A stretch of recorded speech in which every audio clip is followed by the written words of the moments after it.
Hello, everyone. Welcome to another episode of the Clarisee podcast. I am Elena, and I am excited to have our last conversation of 2021. Oh, it's a little bittersweet. now, now that it's almost over, what has this year been like for you?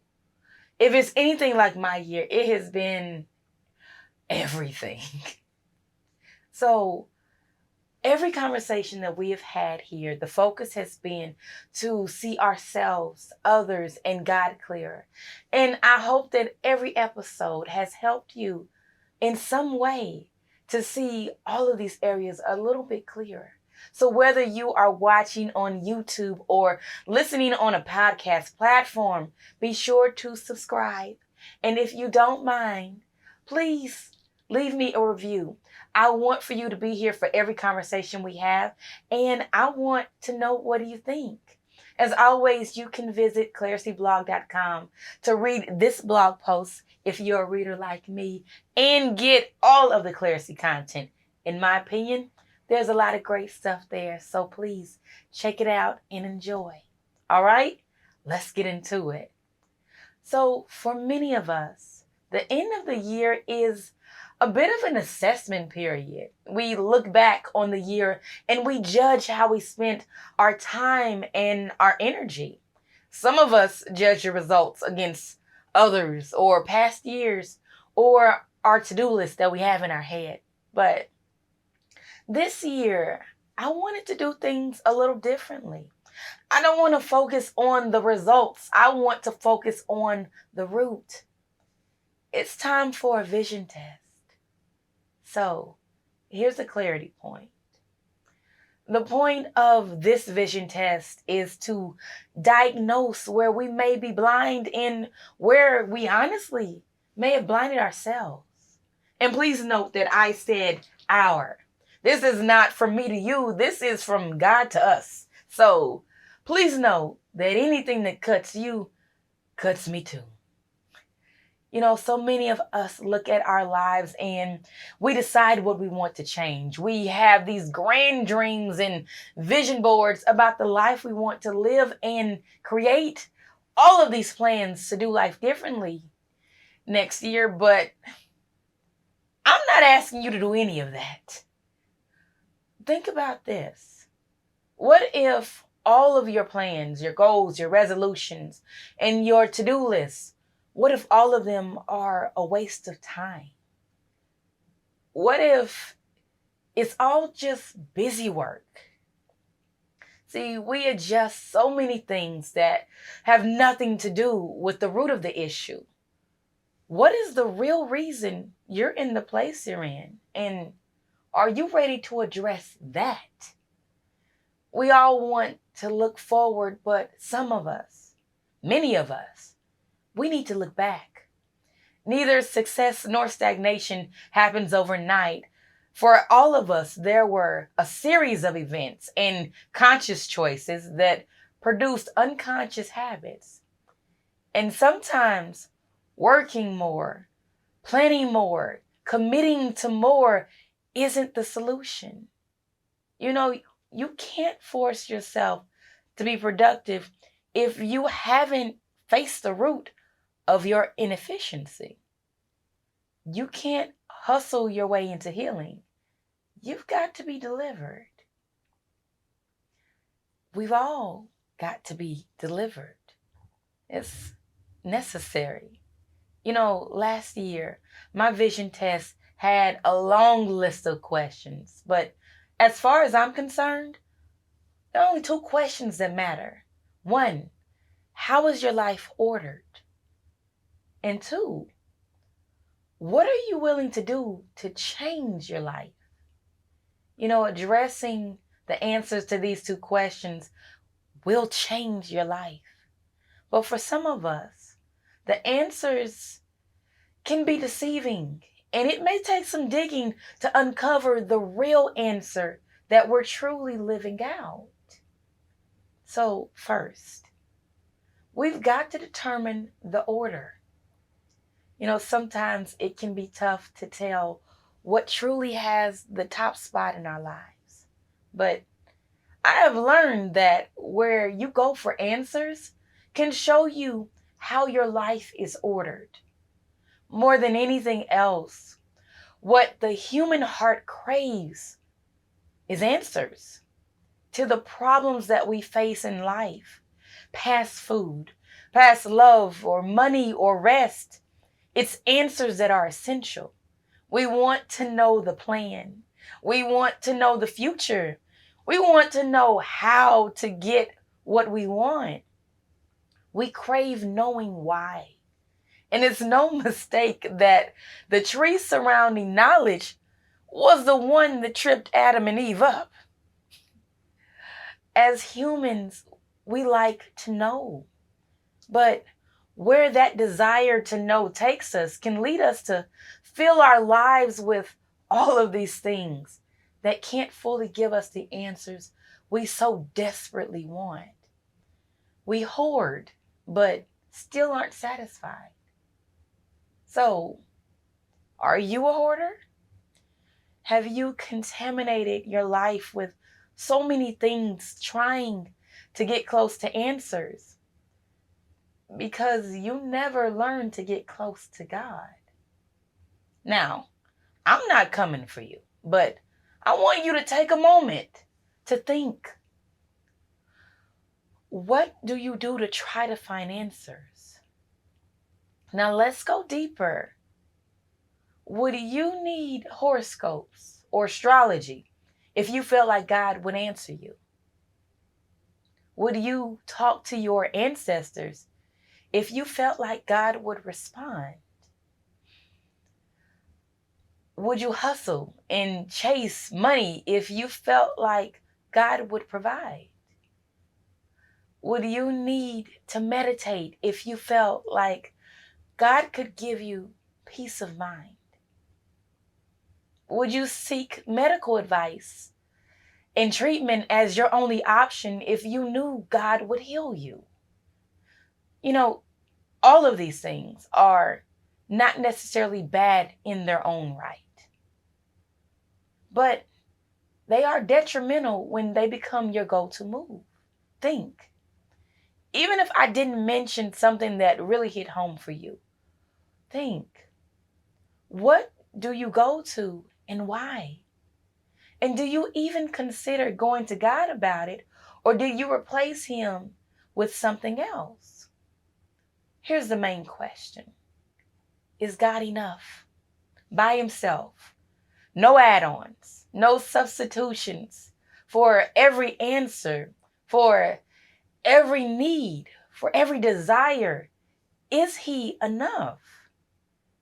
Y'all, how we answer that question is the root of every success or failure we'll ever have. The way we live out that answer, it can shift us to success or stagnation. Because when He's not enough, we try to find a replacement. But there is no real substitution. And whether we want to face it or not, our lives will show us that truth. So, first of all, to be clear, Elena is not saying that Christianity is the solution to your problems. You will never actually ever hear me say that. But I will say that God is. Jesus Christ is. And living a life that honors Him is the key to everything. God is always the best option. And that's not out of some brainwashed obligation, but because of the facts. God is the only source for answers in my life that has 100% success rate. Everything else isn't fail-proof. Many of us don't believe this because we learned how to follow people and not follow God. We may have learned what our pastor said, but we didn't learn God, and it shows.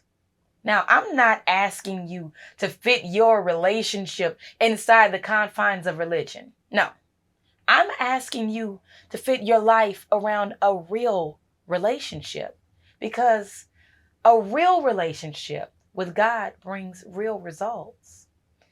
God isn't meant to be boring. The conversation isn't meant to be one sided.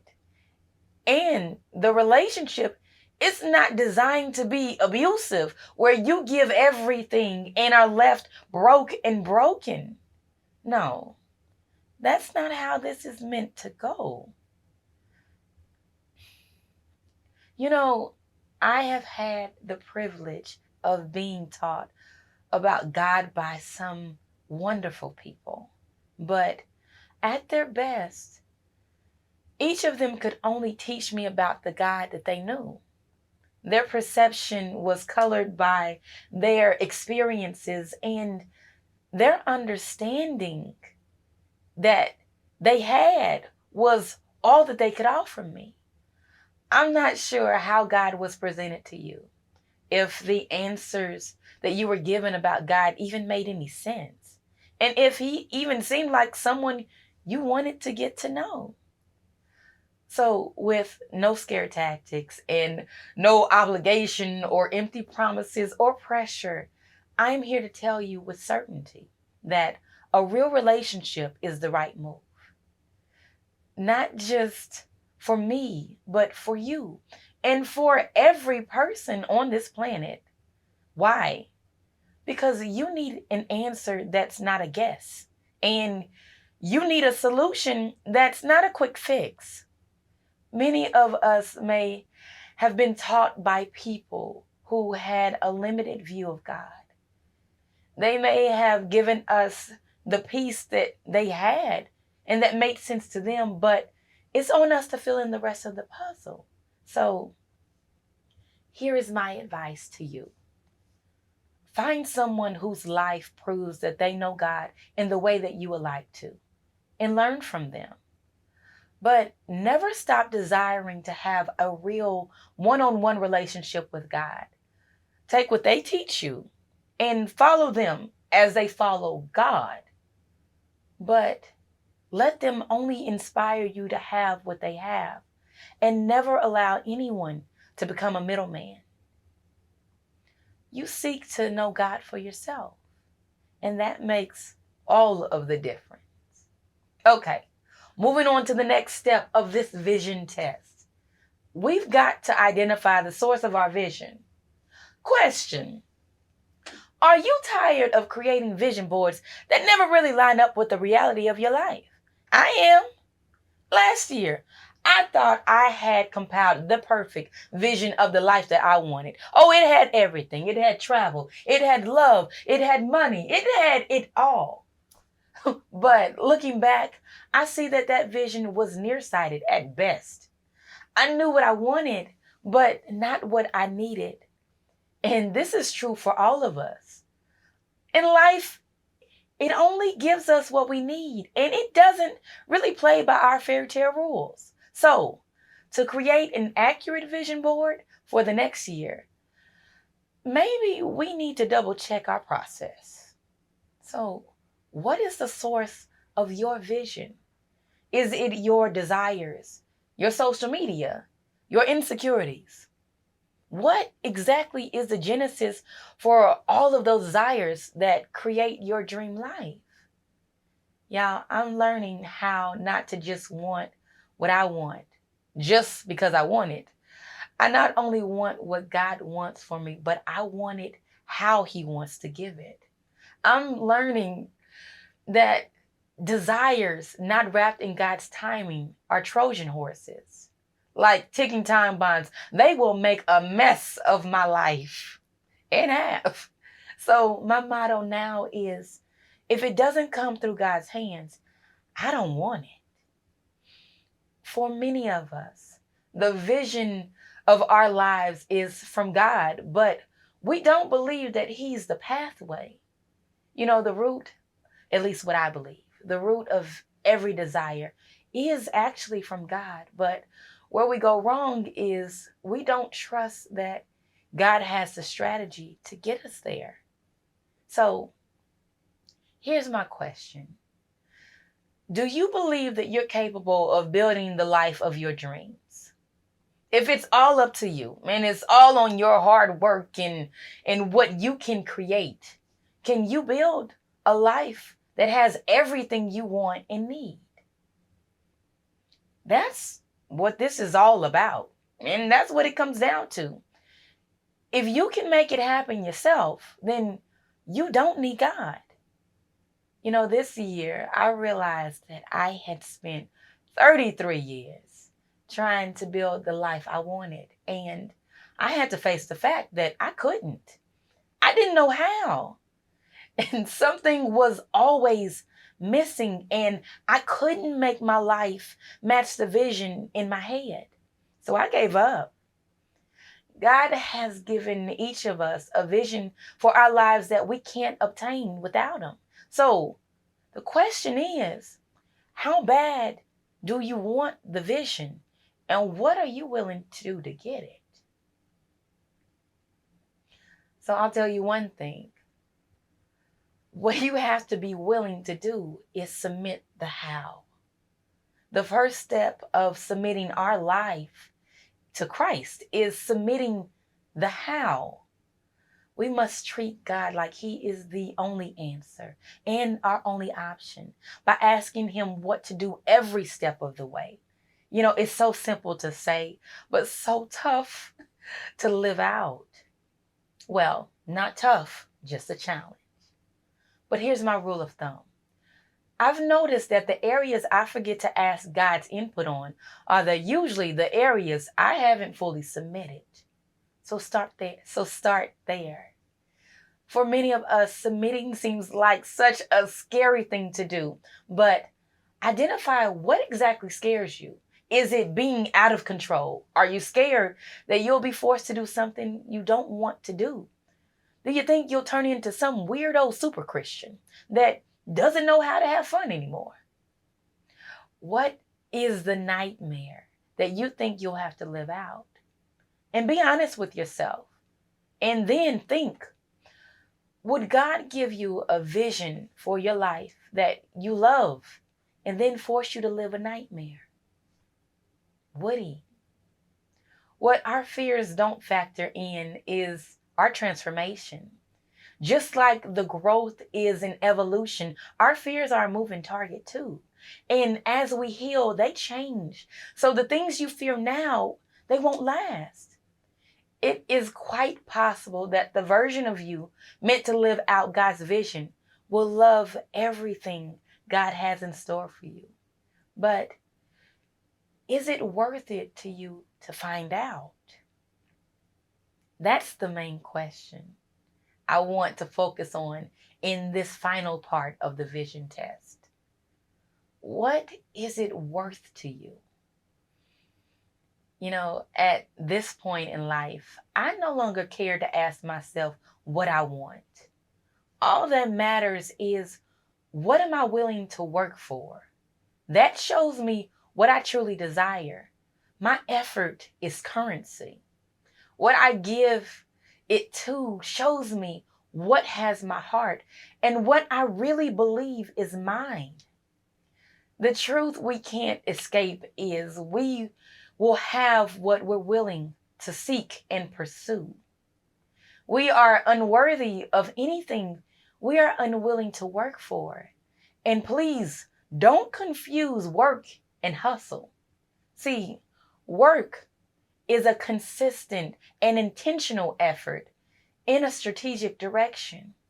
The work of our hands is intended to be divine because our focus on it is God ordained. When it's not, we hustle and we haphazardly waste our effort because we move in directions we found but weren't focused in. Hustling is a choice, and we only choose it when we have rejected the work God offered. It's our way of low-key doing something, but not the work that God required. Whew. Now, I have to take a moment because that hit me. I am guilty of that. So don't feel pressured if you are too. But I have a few questions for you. Did you complete the work God had for you this year? Or did you hustle away your time? And are you satisfied with the results? Also, are there any areas that God has counted you worthy, but your laziness and unwillingness to work has disqualified you? What were you meant to have or experience that you said you wanted, but your inaction shows that you decided it wasn't really worth the trouble?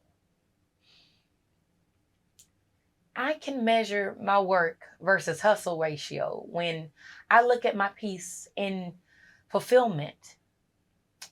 See, what I feel there, that's what shows me the results that I look at that matter.